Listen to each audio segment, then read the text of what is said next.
Hello and welcome to Delight in Fright. I am Kat, and to my side is the lovely Luna. Woo! Hello. La Macarena. How's everybody doing? And then we have a very special guest today of KatFish Studios, Rob Ferrari. And the cat is spelled properly, like my name, not to get confused. Thanks for having me. Yeah, Rob, how are you doing? How's your week going so far? It's been good. Finished working on a game yesterday, so feeling very accomplished today.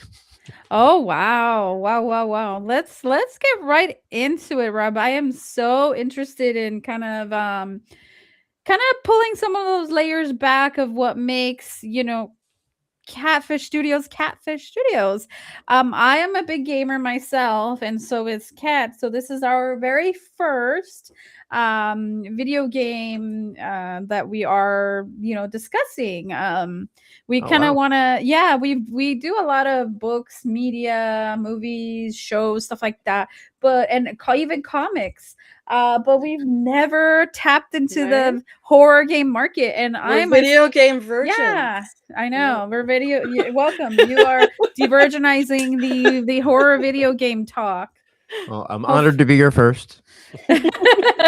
Hopefully not the last. We do love our video games around here. So just something that I'm very interested to kind of know about you and what you're doing. What originally drew you and your team to the horror genre? Because you can do so much things like Mass Effect. You can do like Halo, or Grand Theft Auto, like shooting stuff. You can do a lot of different things. But what kind of drew you to that horror in the video game genre? I've kind of always been in the horror genre. I actually started out writing short stories. Got a few published. Got a book out. It's called The Line. It's a vampire kind of action story. And I had decided that I wanted to try to get into doing movies. So I did a zombie movie called Camp Dead and realized that I had no idea what I was doing whatsoever and just was not ready to be just going out and making movies on my own. And this is just when digital was starting to be available. Like my first digital camera was still about $20,000. But I started working with another company called Pulse Motion Pictures and started doing camera work for them. Got very known for being able to do handheld shots that mimicked pretty much any kind of dolly or crane you could find, and started Nice. getting into directing and had another project that I wanted to do and kind of made a deal with them where they would kind of be the crew and make my movie and I would work for them and do stuff for them. And from there, uh, just the addiction to storytelling just grew, and eventually, I moved down to Florida and got out of the filmmaking. I was originally in New Jersey back then, and kind of semi-retired. I had gotten married, and now that that chapter has ended, I'm just trying to get back into being creative again. And filmmaking just didn't seem like the best option, where my entire cast and crew is way up north or scattered to the four winds. Everybody kind of moved. So being able to do video games was a way to still be able to tell a story and not have to have a bunch of people in one live location. We could have somebody in Seattle working on graphics, somebody in New Jersey doing sound effects and audio. I could be working down here on Florida doing the coding. So it was a lot easier for the team to still be together and still be able to tell stories, but just do it in a new way and kind of a more modern way of telling the stories. Awesome. I love that answer. You were a filmmaker, you kind of pivoted into video games. What were some of the issues you came across when you started again in Florida with video games working with your old crew? A lot of it was just kind of learning how to even do it. I knew nothing about coding whatsoever when starting out. So started working on smaller projects, like a few small apps or simple kind of retro style games, just to kind of learn the mechanics and with each game, it evolved and was able to learn how to do more and go from being able to have just like a title graphic with some audio to full on cinematic scenes. So it made it a lot easier to advance our technology, being able to have people all over the place that could all kind of compartmentalize and work on different things and collaborate and just kind of keep the team moving, even though they're all over the place. So how long does it usually take you to complete, let's say, a game?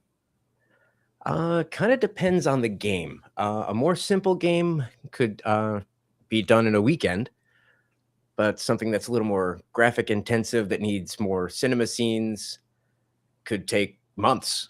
I've got a game I'm working on now called the Dragon Riders of Arengard. It's a fantasy game. We're kind of expanding out into some new genres, and it's the first game where we've got full on cinematic scenes and pretty much an entire story that gets to be told pretty much as a movie between the cutscenes as you play the game. So it really gets to be a lot more immersive and draw you into the world that we're creating. Yeah. Now, since your first game came out and you had some time to kind of reflect on that, was there a specific fear experience or story that sparked that first game? Actually, yes. uh, the Evil Dead 2 was a huge influence. The blending of the horror and the comedy without being like silly Hmm. just made it very appealing to be able to kind of tell stories in that kind of format where you can scare people, but you can also make them laugh a little bit here and there, break the tension. So it kind of, you can be multi-layered.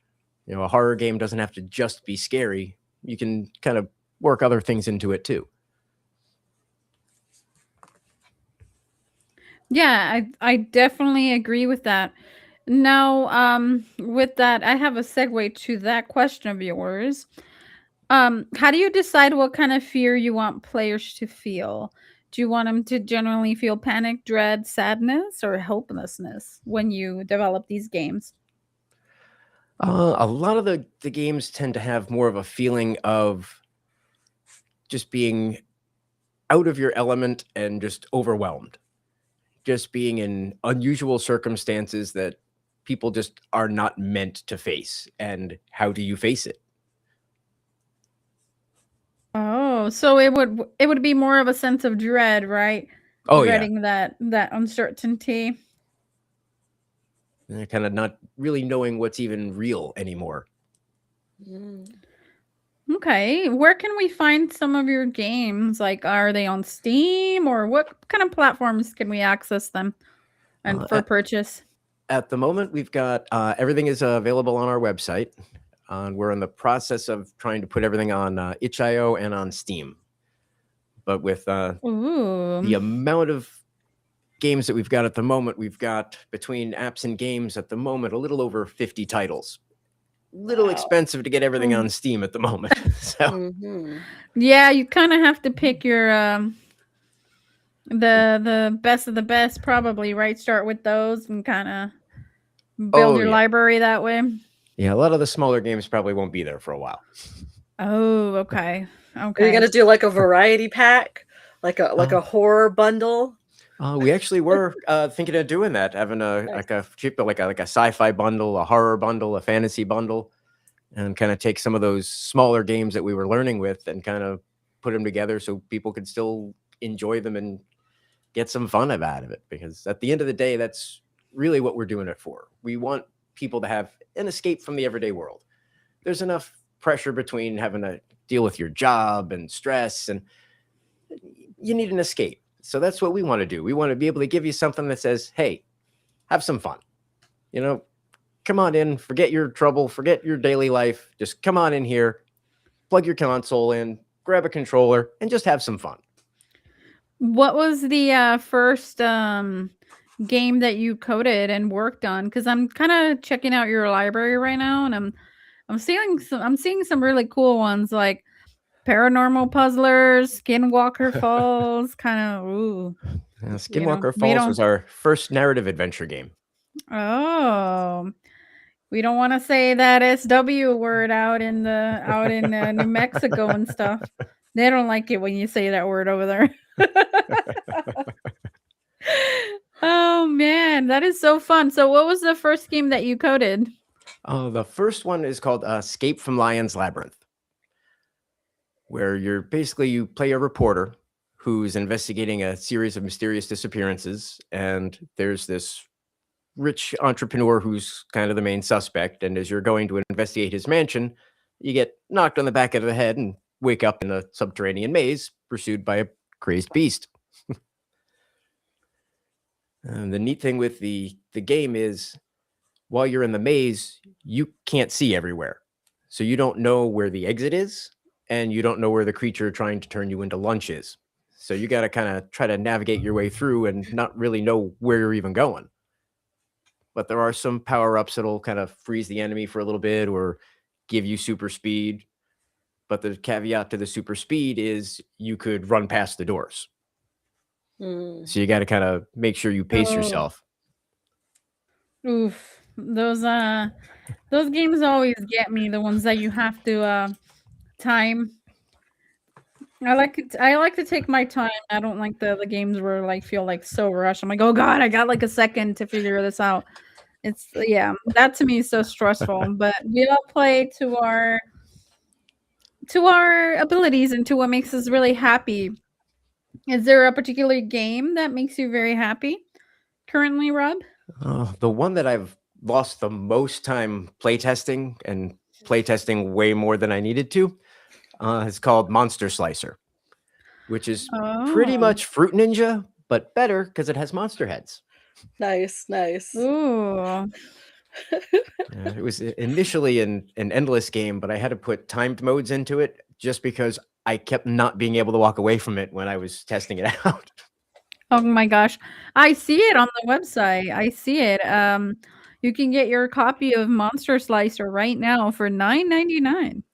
And Ooh. it's only 53 megabytes of memory. So I know the cost of RAM right now is not great. So if you Oh don't yeah. have a lot of if you don't have the cost if you don't have RAM right now, it's only 53 megabytes. You're fine. It's not gonna totally kill your computer like some of those memory hogs. Borderlands 4.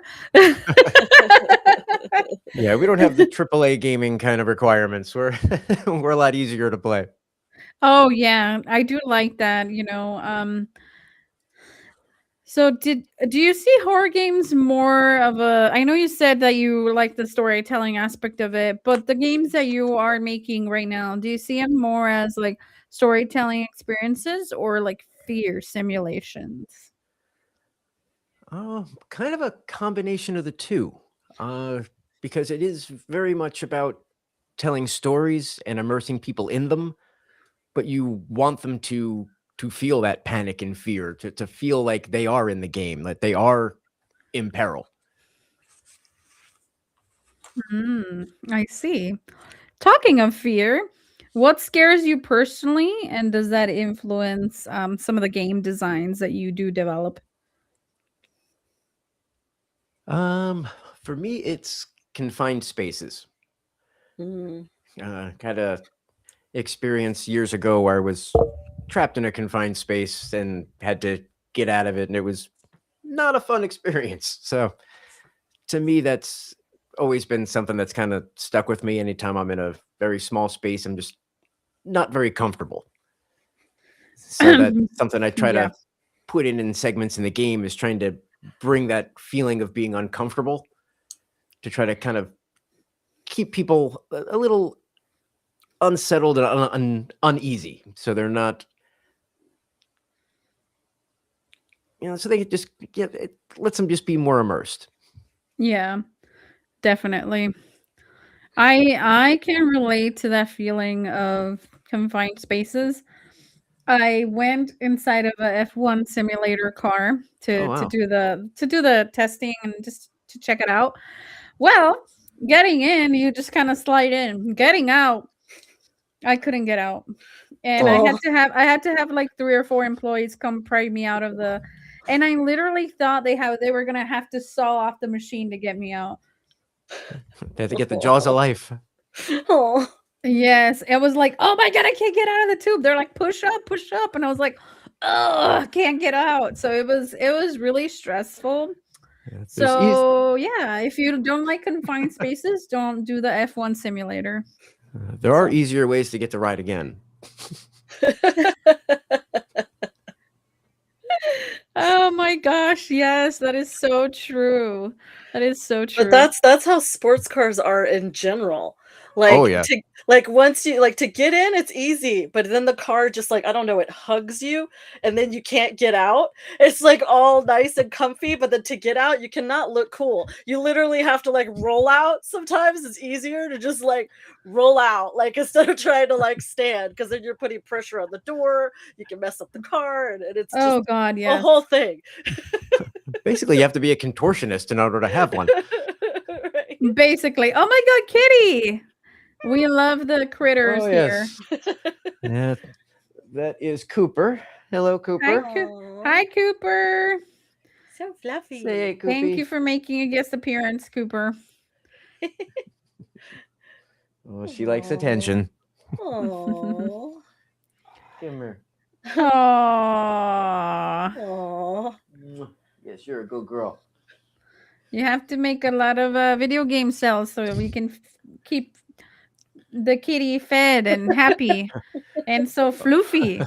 Well, especially since she is, as a few of my friends have dubbed her, a very bougie cat.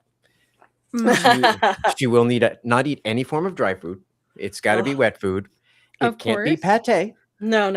Has to be either Shreds. the slices or shreds, and only certain brands. Like she'll do Sheba and she'll do Friskies, but it's got to be the slices or the shreds. That's it. That reminds me so much of my Buffy now. She not only looks like my Buffy, she was a Maine Coon, all black. Oh wow. Very, very fluffy. But yeah, she was the same way. Very, very picky about like everything. Oh my goodness. Yes. Cats. We love them. We definitely love them. And you know what they do often in horror movies? They jump and scare yeah. you. Nowhere. Yes. So do you do that a lot in your, I'm personally not a fan of jump scares because I think it's cheap, but do you do that a lot in your games where you have a lot of jump scares, or do you not heavily rely on that? Not really.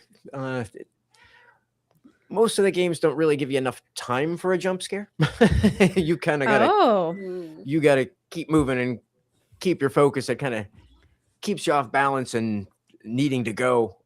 We had a show we did GCX this past summer, and we debuted a game called Whispering Shadows. And in that one, you're going through a labyrinth and you're playing a guy who's wrong place at the wrong time and gets stuck in this labyrinth. And you're chased by ghosts and bats and goblins. And you've got two different modes. There's a timed mode where you got to survive a certain amount of time and a portal opens that gets you to the next level, or a collection mode where you got to gather enough ectoplasm to open the portal. And if you lose your focus for half a second, you're done. You gotta constantly be on the move or Game over. They're getting you. That is so true. That brings up, I wanted to ask you, is there like variations of difficulty for your games? Because I'm the type that like, I get frustrated if I try to do something so many times and I'm just like, you know what, just, I'm done. Like, I guess I'm a quitter. I give up easily. I rage quit too, so you're not the only one. Now, most of the games do have varied degrees of difficulty that you can select, mostly because, I'm the guy who about 3 hours into a game of Monopoly is flipping the board. So, plus, oh yeah, we wanted to appeal to people that are new to gaming, people that are really experienced at gaming. So we want to kind of make the difficulty variable to how much you need it to be. Do you want it to be just an easy, I just want to not pay attention much and waste some time? Or do you want to really challenge yourself and focus? You could do either one. Nice. I like that. I definitely like that. because after a stressful day, sometimes you just want to, blow through some demons easily. You Yeah. Yeah. don't want much fuss, no muss. Just Yeah. Just a little nice. carnage and you're good. Yeah. I do enjoy, oh gosh, there's this one really fun horror game that I play. I enjoy Dead by Daylight, but another really, really fun one that I play is Back for Blood. It's a zombie shooter game, and you just go to these locations, you get missions, and there's not a lot of thinking involved. The next thought process is, oh, what gun upgrades do I want? That's it. That's Nice. all the thinking, and you just shoot the zombies and shoot your way to the next checkpoint, kind of like Left 4 Dead. It feels Okay. those kinds of vibes. That is very, very good.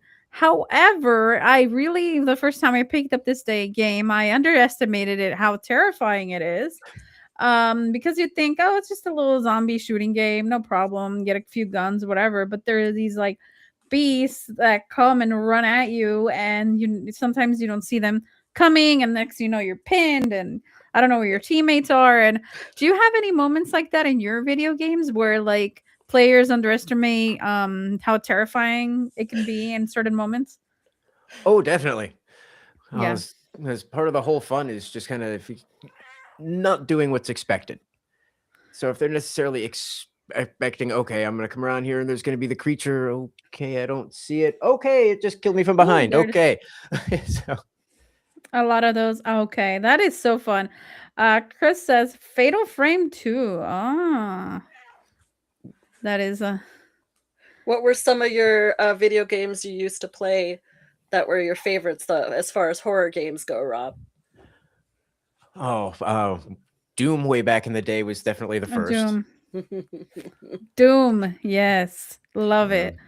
Um, Love that yeah, for you.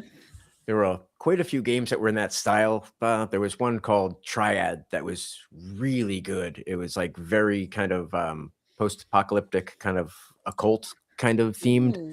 Oh, Really fun game. And was it on computer? yeah, it was a PC Oh game. wow. Oh wow. That's so Um, cool. and then of course, the Resident Evil and Silent Hills back when PlayStation was just starting out, were forming the foundation of getting hooked onto horror games and being able to tell stories through horror games. But yeah, that kind of started the addiction right there. Oh. Yeah, I can't do VR horror games. Like, no, I will like run out into the street. Like, it is not good. Me with the headset running around terrified. That's not good. No, Yeah, I could do it. I it depends on the situation for me personally, depending on if it feels more like a shooter style, yeah. But if it's more like Silent Hill, probably not. Because with the shooting, I could focus more on that task. But with Silent Hill, there's just so many like weird, creepy stuff, and you gotta find these clues and stuff just jumps at you. And no, I just no. Some of the storytelling is very scary. How long did it take you? I know you said you didn't know how to code, which is really impressive that you have all this library of video games now. How long did it take you to code before you developed your first game? Actually learned to develop the first game. The early games were kind of like the lessons, and still learning. Like every game, we're kind of expanding on what we can do, learning on how to push a little further, and everything so far is just in Python. So we haven't even gotten into like Unreal or Unity or anything like that yet. So we're just pushing Oh, this as you're far as we can. Python. Oh, wow. Out of Python, huh? That is so interesting. Well, wait till you get to the Unreal Engine. I bet that's going to be a whole different beast for you guys. Oh, it's on the list. I want to Unreal and Unity are the next two that we really want to start playing with. Do you have a timeline for that? Not a firm timeline. We've got a few projects that are kind of open at the moment that we kind of need to get a little closer to completion before moving into that stage. So not Hmm. quite sure where that's going to come in just yet. Okay.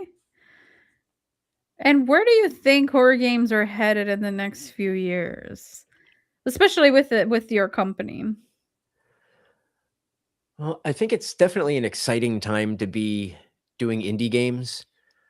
A lot of people are looking back towards a lot of older games, a lot of retro games, um, things that are just fun. Just you don't have to worry about being, oh, I need the most complex graphics card in the world in order to play this, or I got to spend 10 grand on a computer that can play this, or I need a $5,000 thing to do. You could play these on anything running Windows 10. You don't need a high-end computer to play our stuff. It's accessible, and I think that's where things are going, especially with the RAM conditions and the prices of Yeah. that going up. Less is more sometimes. If you give me a good story, I'll take PlayStation 2 graphics. You give me a good story, I'm there for it. I don't need it to look like I'm walking in the real world. I just need to be entertained. And if you give me a good story, it doesn't need to look cinematic. Okay is good enough on the graphics if you give me a good story. That's true. That is so true. Oh, speaking of, I guess it's just cat bombing day today. I have a very special guest here. This is my Aw. own Aw. person here. Her name's Kiki. Aw. Yeah. She She's had enough of the fame. yeah, she's like, "Get me off this damn camera, mother." And she loves to swing her tail at me, and I'm a glutton for punishment because I am allergic to cats, but I just Aw. can't resist them. They're so cute, so I have to take allergy medicine all the time but who can't say no to cats, especially black cats? They're just the cutest little things ever. I don't know. If I was allergic to cats, I would just be owning stock in Benadryl because there's no way I'm giving up my Cooper. Yeah, Aw. I feel the same way. That's me and Benadryl and all these are BFFs.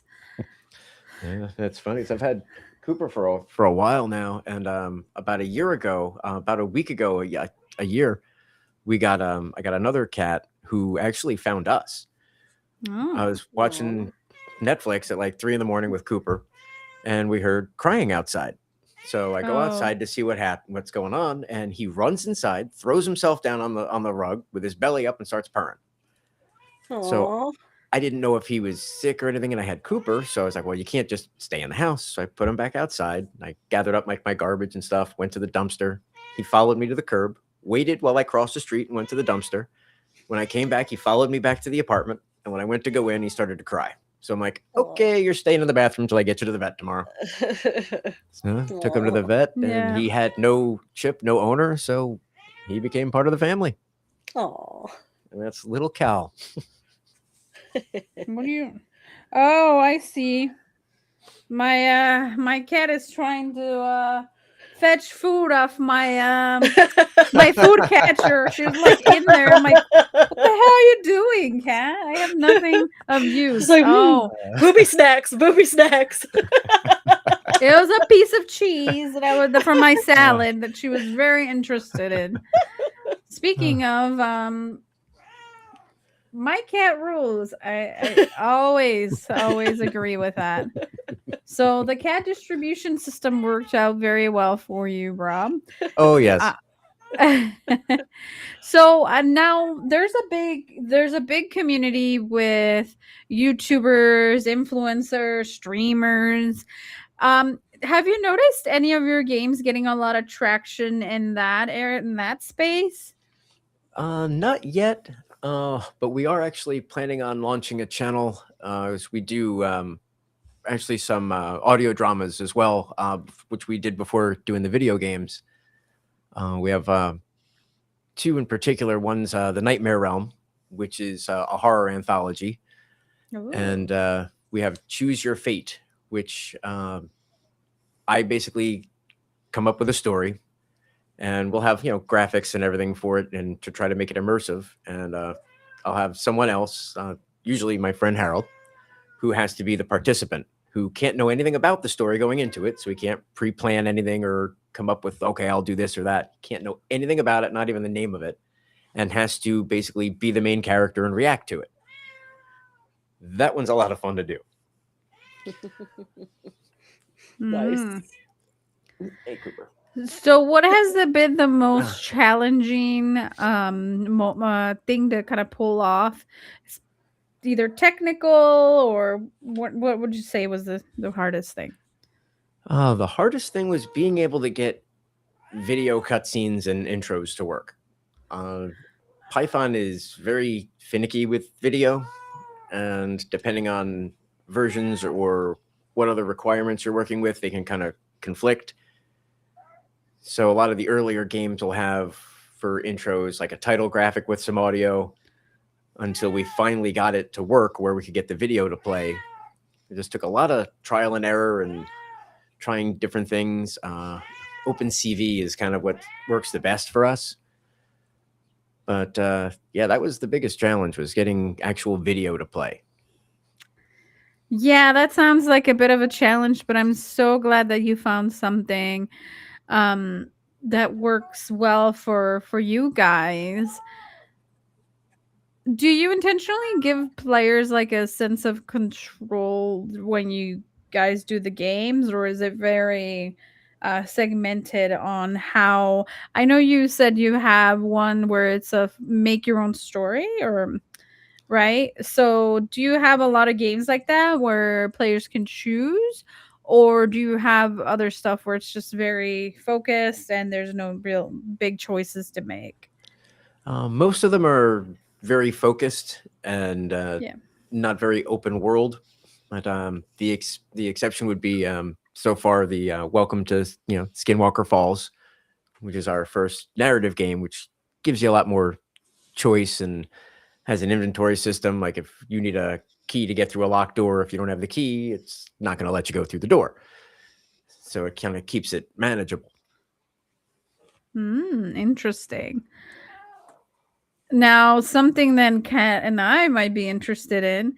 Do you have any partnerships in the future for like video game streamers that might be looking into showcasing your stuff on their channel to other viewers? Would you have some sort of partner program in the future where you would provide like a, I don't know, like a key to download the game and then they could show their viewers and promote that way? Oh, definitely. If there's anyone that's interested in any of the games we've got, I would be more than happy to send a copy. And Awesome. all I ask Awesome. in return is an honest review. I don't want to. I'm not looking for just say good things. If you think something needs to be fixed or tweaked, I want to hear that, because I want our games to be as good as they can be. And if there's things that we can improve on, I want to know about it. So I want Wow. honest feedback. I've got a few friends and people at work that I've given some copies to try to get some feedback. But yeah, definitely we want honest, real feedback that can help us grow and be better. Awesome. There you go. That would be some fantastic content. I know of one person in particular that is a Twitch streamer and has a bunch of viewers and does a bunch of horror content. So I'll pass the word about KatFish Studios. I would greatly appreciate that. Miss Cat, do you have any other questions for Rob? I know the video game industry is just so hot right now. Do you have any questions? Yes. Rob, so would you ever maybe do, because you have such a film background, would you ever maybe do like a combination, like um they have those horror games now where it's pretty much like a movie. You're a character in a movie, and you, what is it, the Dawn games? Until What? Oh yeah, Dawn. Until Dawn. Yeah. Would you maybe try something like that on your end, or maybe a movie about someone playing a video horror games and then they get sucked into the video game, or I don't know, something crazy. Yeah. There is actually something that's kind of along that lines that we've got in the pipeline. Ooh. Back in the day, we had a comic book division. The company had a different name. It was Evil Cat Productions at the time. and we had a comic book division that was Evil Cat Comics. And we did a horror comic called Dark Moon. And it's the story of a detective who's hired to track down a scroll that was stolen from a university museum by some cultists. And he ends up interrupting a ceremony and becoming bonded to the demon that they worship.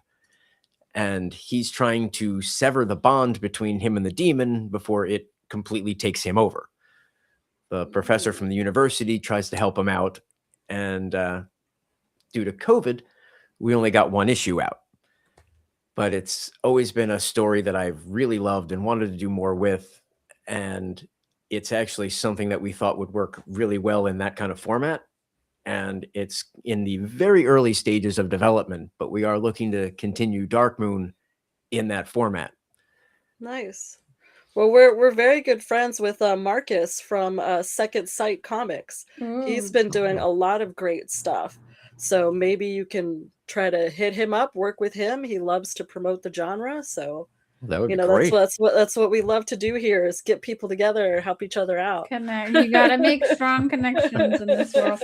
A horror Jumanji. Ooh, Chris, that's a great idea. That would be fun. That really I would. would be. I would totally Yeah, buy that. I would for totally play it sure. too.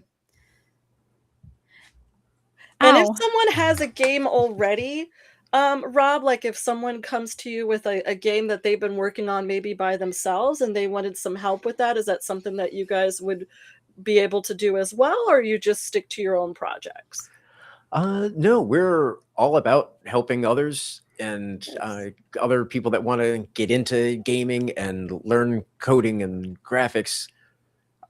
If we could help encourage the next generation to come in, I'm all for it.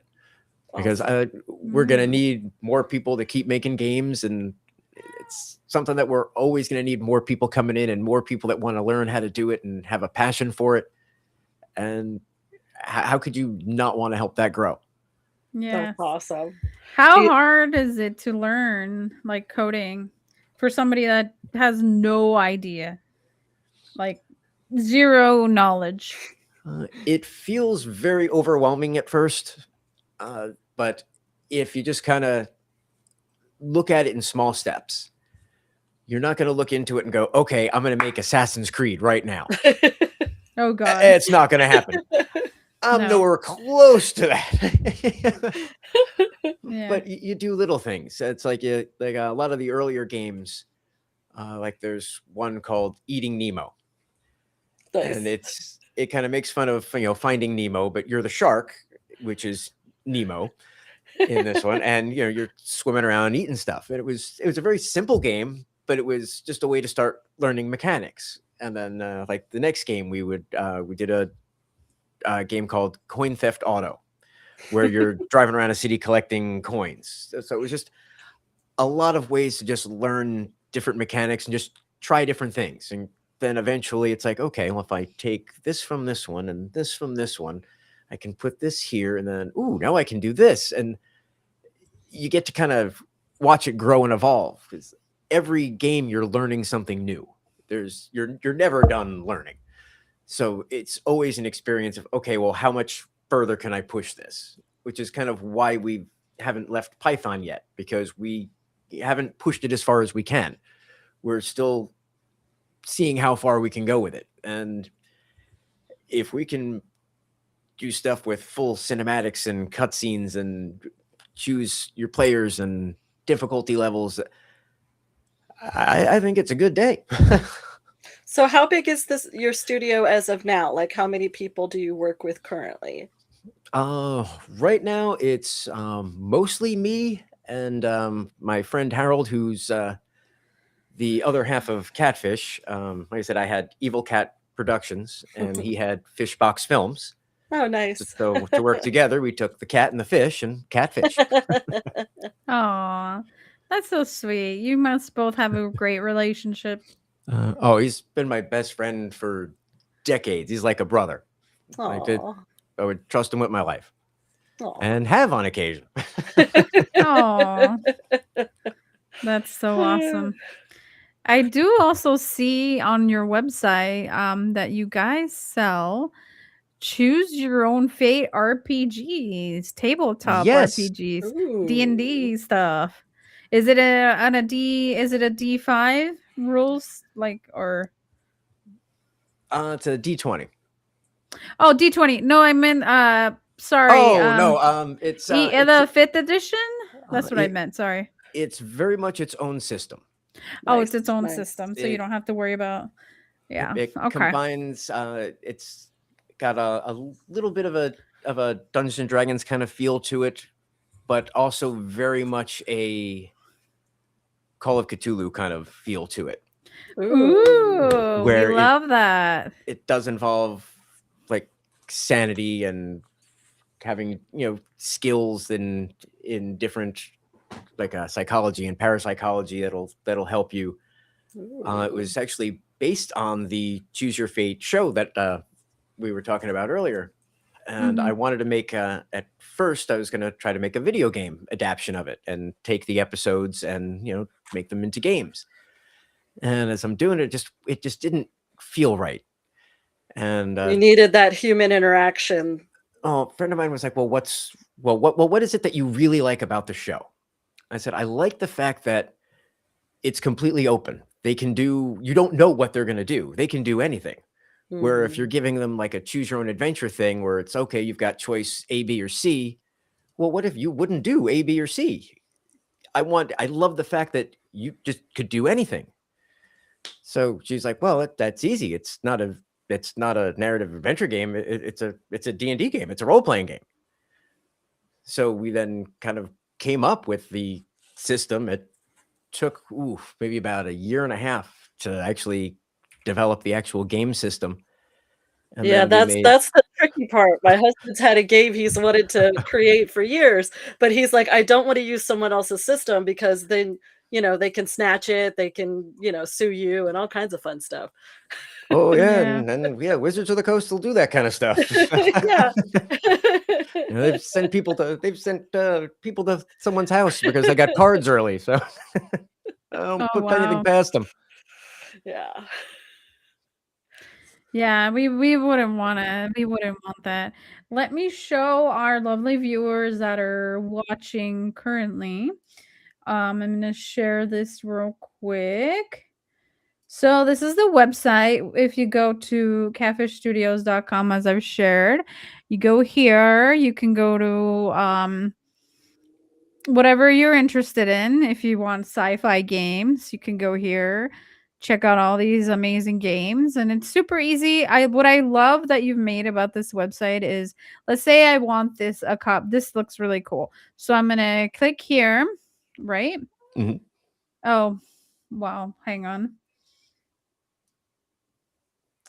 Let me share the other website now cuz it opens up in a different tab. Oh, I Oh, see. gotcha. So, yes, Oh, so cool. it'll open up the game so you don't lose your place. So it'll open up in a different tab. And then let's say I want it on my computer. It'll be 199 and I can just add it to the cart and it'll definitely on some of the other games that I've noticed that you guys have on here, it'll say how much memory is needed. So that's pretty cool. And I like that. I think that is really cool. So you can play around with some of the website and see like what kind of like what you guys want to check out, what games you want to, you know, try out and see and you can definitely talk to Rob and see if you know, maybe he wants to you know, work with you on developing a new game or something. We actually do have something for people that want to make their own games. Oh, you do? What is that?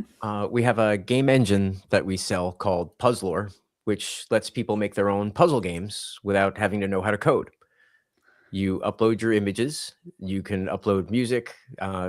Say you got somebody's got an anniversary coming up. Get some pictures of their wedding, their life together, their favorite songs. Hey, you got a gift. Aw, Oh, that's where awesome. do you make that? If they go on the website, where is that? It's that would be in the game engine section. Oh, game engines. And is that something that they can do for free? Well, it's a one-time fee for the engine, and then you can make as many games as you want. Oh wow. Oh, And you the, heard that, guys? and the games are all autonomous. They don't need the engine to play. It exports its own executable files. So you could literally make games for gifts, friends. Yeah. You wanna- Valentine's is coming up, gentlemen. Yeah. You got ladies. We're gamers now. We like to play, so See, a little Oh. hint. We like to play in all different forms. see? Gotta step into the modern world, guys. Come on. What that shows love. If you can make your lady a video game and you can show your skills and say, I worked really hard on that because I love you. Imagine that. That would be a badass gift. You guys should do it. Well, exactly. That's why I'm like in my day job, I'm a chef. So if I'm going to impress somebody, I'm not taking them out to dinner because anybody can pay for a check, but not everybody can make that dinner. Exactly. That's true. Exactly. That is very, very true. I have no further questions, Rob. I do not want to take you more from your chef duties and your coding duties. Right? I know you're a busy lad. And I love that KatFish Studios. You don't just, give them the fish. You teach them to fish. Exactly. That's great. Aw, that is so nice. So me and Luna, we got to play one of Rob's games and see how terrified we can be for our fans. Okay, listen. Listen, I am big into the cryptids. So that Skinwalker Falls is just calling me. Nice.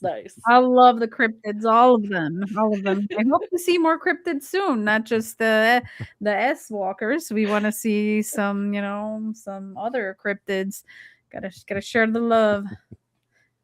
Got the skunk apes and all of them. Oh, that's it. Maybe we need a game that focuses on different cryptids. Cryptids, yes. You let us know when that one's out, and we'll have a launch party for it. It's a date. Nice. All right, Kat, do you have anything else that you want to ask Rob before we wrap up? It's been a pleasure, Rob. Oh, I had a blast. I really appreciate you having me. Yeah, thanks so much for connecting with us. Just a quick little update for next week. We will be joined by Charles discussing Bishop's Cove. Ooh, what is in Bishop's Cove? Who is Bishop? And will we get in the cove? I don't know. Tune in next week to find out more about that cove. And also, we are still doing our What's in the Box challenge, guys, from Delight and Fright. And this is going to be in the box, autographed by Elvira herself for our winner. So all you have to do is subscribe. If you've already subscribed, that's cool. We'll put you in the drawing as well. Just make sure you put your email on any of the comments. Just comment with your email on anything, and then we'll add you into our drawing. Okay. All right, guys. Well, thank you so much. We gotta show Rob yes, our signature. The way we say goodbye. It's very Cthulhu-ish. We're big tentacles. Cthulhu fans. Yeah, we're big Cthulhu fans. Tentacle action. Tentacle. Goodbye, everybody. See you guys on the other side. And by other side, we mean on the side of KatFish Studios, of course. Yes, coding and doing all this stuff. See you guys next week. Bye. Bye.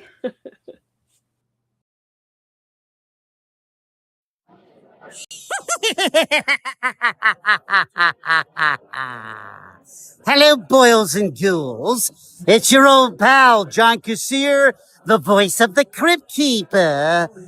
And I want to thank you for listening to Delight and Fright with your hosts, Luna and Kat, a podcast for outcasts.